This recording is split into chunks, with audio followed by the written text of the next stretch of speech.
vous allez bien, bienvenue sur ma chaîne. Aujourd'hui donc je vous fais la fameuse vidéo sur comment est-ce que je travaille à la maison, comment est-ce que je révise. Voilà.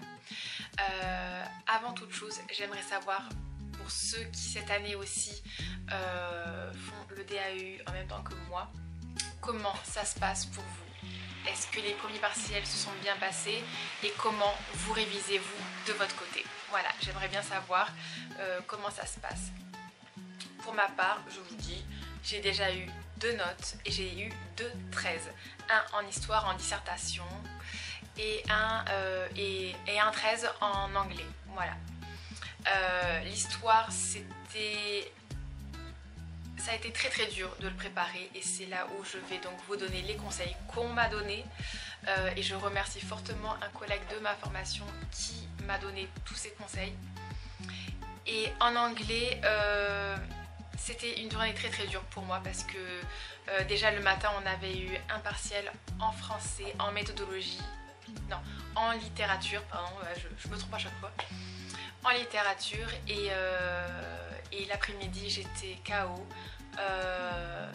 J'ai eu des événements personnels qui ont fait que j'étais encore plus KO, pas le moral et je l'ai un peu bâclé et je m'en veux un peu, mais je suis contente d'avoir eu 13. Mais je pense que si j'avais eu l'esprit tranquille, j'aurais eu une meilleure note parce que la formulation de mes phrases en anglais aurait été meilleure et peut-être que je me serais souvenue du vocabulaire, très important le vocabulaire. Bref, voilà donc pour moi comment se sont passés les premiers partiels. Alors, dans un premier temps, je tiens à vous dire que, pour ma part, c'est quand même très compliqué. Voilà, je pensais pas que ça allait être autant de travail. Maintenant, faut être honnête, c'est quand même un bac. Voilà, c'est un niveau quand même déjà assez haut.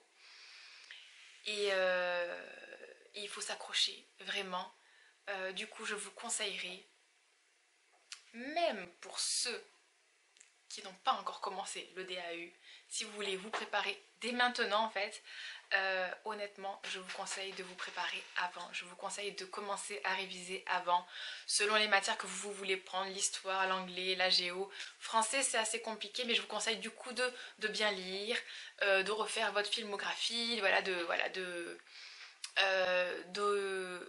voir aussi tous les mouvements littéraires qu'il y a pu y avoir si vous faites un bac littéraire bien entendu, et si vous faites le DAUB, donc un bac scientifique il me semble, et bien voilà, je vous conseille de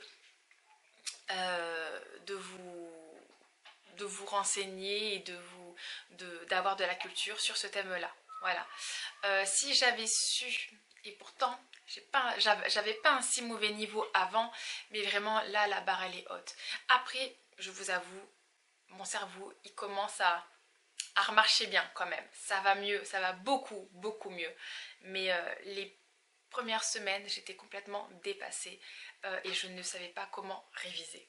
Voilà, du coup je vais vous montrer. Alors en histoire déjà, je vous conseille, et je l'ai fait, je précise, je l'ai fait au dernier cours, je vous conseille, dès que vous avez eu un cours, je vous conseille directement, soit le soir même, soit le lendemain, si vous avez le temps bien entendu, ou dans tous les cas le plus tôt possible, de faire une petite fiche.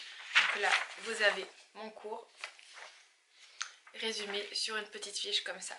Du coup, tous les jours, je peux relire, même ne serait-ce que prendre 5 minutes, relire ma petite fiche et je sais de quoi ça parle, de quoi je vais parler en fait. Voilà. Et j'avais fait pareil en histoire avec l'aide de mon collègue. Du coup, moi, je vous avoue, je lui avais un peu piqué ces fiches hein, parce qu'elles étaient tellement bien faites que je me suis dit mais oui, mais c'est ça qu'il faut faire. Voilà. Donc là, vous avez des petites fiches bien résumées. Bon, après, sur la gouvernance de l'Europe, c'est compliqué de ne pas écrire beaucoup. Il y a plein de choses à comprendre. Voilà. Du coup voilà, et je vous conseille aussi de compléter les cours, surtout en histoire et en géographie. Je vous conseille de les compléter avec soit des films documentaires si vous comprenez vraiment pas, soit des vidéos sur YouTube, soit des recherches sur internet. Il y a des éléments dans les cours que vous n'aurez pas et que ce serait bien de savoir. Voilà, donc je vous conseille vraiment de ne pas vous arrêter à vos cours en fait. Et je vous mettrai d'ailleurs dans la barre d'infos, je vous mettrai moi ce que j'utilise donc comme support. Donc j'utilise les bons profs, l'anti-sèche et la dernière vidéo que j'avais vue sur la mondialisation, c'est celle de Lionel Lacou, voilà, qui pour moi était super bien faite. Voilà, ça m'a aidé à encore plus comprendre, déjà que j'avais compris, mais à vraiment mettre les bons mots. Voilà. Du coup, voilà donc pour l'histoire. Je pense que la méthode des fiches, vous pouvez le faire même directement en mathématiques, en anglais aussi pour tout ce qui est... voilà, pour tout ce qui est... voilà, là, par exemple, là, j'ai une grande fiche comme ça. Je peux vous conseiller de mettre par fiche, donc présent simple, présent being, présent perfect, voilà, et de faire une fiche sur chaque temps en fait pour vraiment pas vous tromper, quitte à derrière mettre des exemples de l'utilisation, des questions et tout, voilà. Ça c'est vraiment quelque chose que j'aimerais vraiment faire et dès que possible je vais prendre le temps de le faire.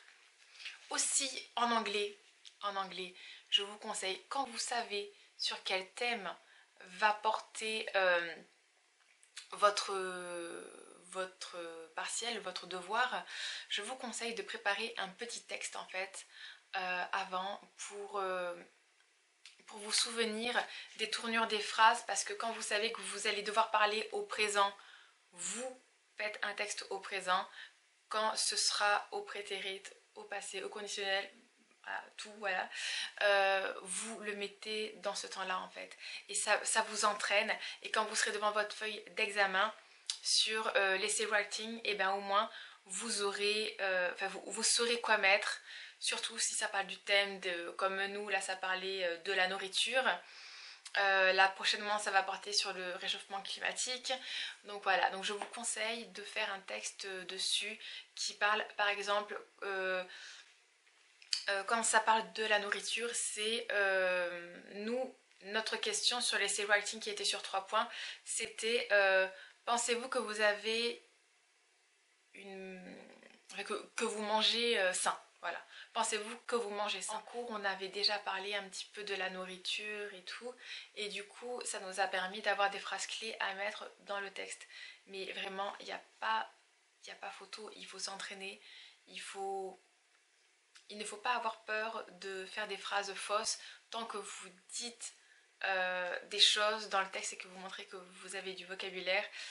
N'ayez pas peur en fait. Après, au pire, vous mettez entre parenthèses et si ça veut, enfin voilà, si vous manquez un mot, vous le mettez entre parenthèses en français. Je suis pas sûre que ça vous pénalise tant que ça. Ou essayez de chercher une autre tournure de phrase sinon. Et sinon, qu'est-ce que je peux vous conseiller d'autre en anglais? De regarder des films, donc comme je vous ai dit, en VOD. Je crois que je vais un truc. La lumière, ça va pas là. C'est bon, des fois il fait beau, il fait pas beau. En anglais, vous aurez toujours des questions sur un texte et vous aurez aussi à traduire. Logique, et voilà. Et de toute façon, vous avez des espèces de feuilles comme ça avec plein de vocabulaire en général. Moi, j'ai aussi un petit calepin avec du vocabulaire aussi en anglais, en français. Et ça m'aide énormément. Bon là je vous avoue du coup pour l'anglais j'étais pas trop dedans, mais ça va, 13 ça me va. Bon je sais que je peux faire mieux, hein, voilà, ça c'est clair et net, mais ça me va, je prends de toute façon, c'est le travail que j'ai fait, c'était pas top. Et le prochain partiel, vendredi, j'espère faire mieux que 13 et je vais tout donner pour de toute façon, voilà. Du coup voilà pour ça. Oui, donc sur les réchauffements climatiques, voilà, c'était ça. Par exemple, vous pouvez vous demander sur le réchauffement climatique, qu'est-ce qu'ils vont me demander? Est-ce qu'ils vont pas nous demander qu'est-ce qu'on fait nous au quotidien contre les réchauffements climatiques ou pour l'environnement? Sinon voilà, pour l'environnement. Et là, vous pouvez déjà dans un premier temps le mettre en français, ce que vous faites au quotidien. Vous pouvez même inventer si vous ne faites rien, si vous ne savez pas, vous pouvez inventer et voilà, ça peut être bien aussi. Hein. Voilà, moi je sais que je fais plein de choses, je pense que ceux qui me suivent pas que pour le DAU, ils le savent, je fais du recyclage, je fais des boîtes, je fais plein de choses. Voilà, je pense que c'est bien aussi de raconter, c'était ce que j'avais fait en fait avant de passer les tests de positionnement pour le DAU. J'avais déjà préparé quelque chose, un petit texte pour me présenter, j'avais trouvé les mots-clés pour dire ce que je faisais dans la vie au quotidien, voilà, pour me décrire en fait, parce que de toute façon dans les tests de positionnement, à un moment donné, on vous demande de vous décrire et de raconter votre projet, le pourquoi du comment, voilà. Et là en fait, il faut que vous mettez test de positionnement, ça parlait de vous, et là au jour d'aujourd'hui, vous avez des thèmes. Donc là, c'est par exemple, on a eu la nourriture, l'environnement ou le réchauffement climatique. Donc voilà, essayez de vous poser une question, un problème en fait, et répondez-y. Et même si ça parle pas vraiment de... Même si à l'examen la question ne porte pas dessus, vous êtes au moins entraîné à formuler des phrases et certains, il y a des mots que vous utiliserez. Essayez donc de vous faire un petit résumé comme ça en anglais donc, et en espagnol aussi. Alors je vous avoue, en espagnol je sais pas trop ce qu'ils font, je leur ai pas demandé en fait. Mais je pense que vous pouvez faire pareil en espagnol. Voilà. Et si dans d'autres universités il y a d'autres langues, je pense que vous pouvez faire pareil. Déjà de vous entraîner à la maison, déjà faites votre texte en français et essayez de le traduire, soit avec Google Trad, mais c'est mieux d'essayer de le traduire avec les mots de vocabulaire que vous avez du coup à la maison, du coup dans vos cours, pardon. Dans vos cours, logiquement, vous avez tout le vocabulaire. Après, si vous recherchez un mot, oui, vous pouvez aller du coup sur internet pour chercher comment dire tel mot. Voilà. Donc voilà pour ça. Et en français, qu'est-ce que je peux vous conseiller? En français, donc je vous avais dit, il me semble qu'il fallait qu'on ait trois.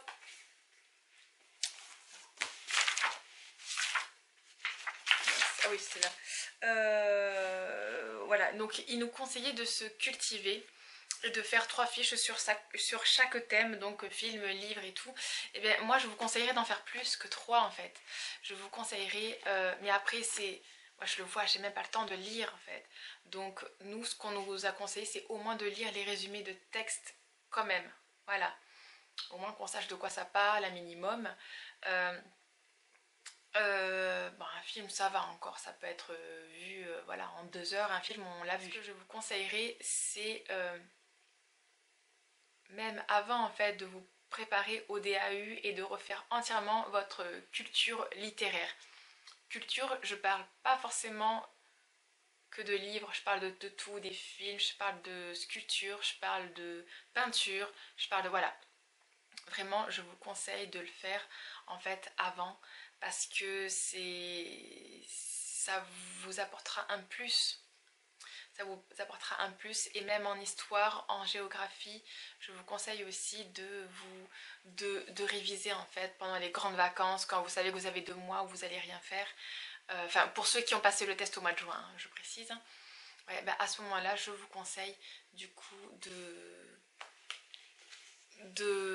vous avancer un petit peu pour comprendre, pour connaître ce que vous allez faire. Même si vous êtes allé jusqu'en terminale mais que vous n'avez pas eu le bac ou que vous ne l'avez pas passé, il y a des choses que vous ne vous souviendrez pas. Et je pense que c'est bien de se rafraîchir les idées, de se souvenir déjà avant de ce que vous avez fait. Parce que certains, si vous êtes allé en terminale, logiquement, vous avez fait ça. Après, moi, j'ai eu le bac français déjà, et ce qu'on fait là, je ne l'ai jamais fait en fait avant. Résumer un texte, j'ai jamais fait. Voilà, il y a des choses que je n'avais pas fait. Après, moi, j'ai pas fait un bac L, hein. Moi, j'ai fait un bac technologique, hein. Donc voilà, c'est pas pareil. Oh, putain, faut la monter après la vidéo. Ça fait réellement plus de 15 ans, réellement 16 ans que j'avais arrêté mes études. Et là, donc que je reprends depuis 1 mois et demi, comme vous qui me regardez, ou vous qui me regardez, mais dans plusieurs années, je ne sais pas. Et du coup, voilà, là, je commence à bien comprendre comment ça fonctionne quand on veut vraiment bien travailler, bien apprendre, ne pas être trop stressé et pas se sentir trop dépassé par les évaluations, par les partiels, voilà, je sais pas comment est-ce qu'ils appellent, les devoirs sur table, les devoirs communs, voilà, peu importe, pour ne pas être dépassé en période d'examen. Examen, ça ne veut pas dire forcément l'examen final en fait, ça veut dire même tout au long de l'année, vous avez très souvent un contrôle continu et nous au DAU, le contrôle continu compte sur 10% de notre note finale. Voilà. Le DAU blanc, 30%. Et, voilà. Et le reste c'est le DAU final. Du coup voilà, je vais vous dire moi comment est-ce que je me prépare. Autant là pour les devoirs qu'il y a eu déjà et qu'il y aura donc pour moi la semaine prochaine et j'avais envie aussi de vous dire qu'il y a vraiment de super personnes déjà sur YouTube qui ont fait ce genre de vidéos. Je pense aux astuces de Margot. Margot a fait de longues études et elle a réussi brillamment et j'ai regardé certaines de ses vidéos, conseils même, où vraiment c'est super ce qu'elle a fait et je veux pas passer derrière elle forcément et répéter la même chose. Allez voir ses vidéos, elles sont super. En barre d'infos, je pense que je vous partagerai sa chaîne. Aussi, il y a, il me semble que il y a, oui, c'est Pandapi aussi que je suis depuis pas longtemps, bah, depuis que j'ai commencé en fait le DAU, que j'ai découvert sa chaîne, la personne qu'elle est, elle est super aussi et c'est pareil, elle est encore en plein dans les études et ses vidéos de l'année dernière, je sais plus trop, voilà, elle a fait plein de vidéos aussi concernant l'organisation à la fac, de ses cours et tout, comment s'est passée sa rentrée et tout, et elle travaille en même temps, du coup voilà, c'est pour ceux qui travaillent en même temps. Voilà, si vous voulez avoir des conseils sur comment s'organiser pour réussir aussi ses études, elle en fait. Elle est, euh, elle est super et elle a d'assez bons conseils, je trouve aussi. Voilà. Après, je pense, oui, qu'il y a beaucoup d'étudiantes qui sont sur YouTube et qui ont repris leurs études sinon, ou qui expliquent comment est-ce qu'elles travaillent elles. Mais dans tous les cas, on va toutes se rejoindre sur un point. Pour moins stresser, pour bien travailler, il faut avoir quand même bien dormi. Hein.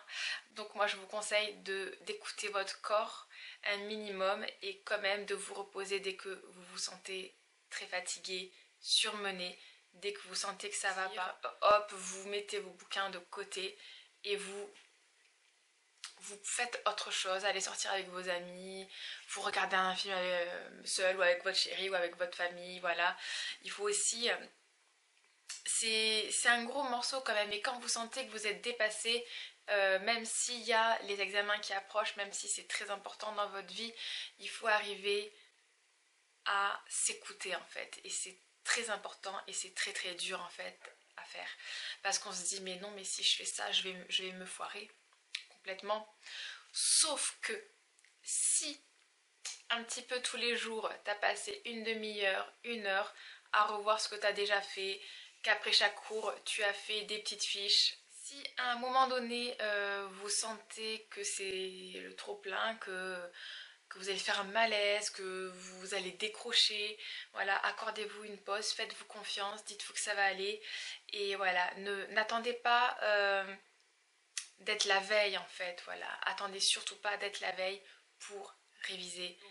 La régularité dans les révisions, parce qu'on ne révise pas uniquement quand on a un examen en fait. Mais moi ça, personnellement, dans mes études, je ne l'ai jamais fait avant. Et là, c'est quelque chose que j'apprends et que je ferai par la suite en fait. Voilà. Du coup, moi je vous fais des gros bisous et je vous dis à très très bientôt. Bye!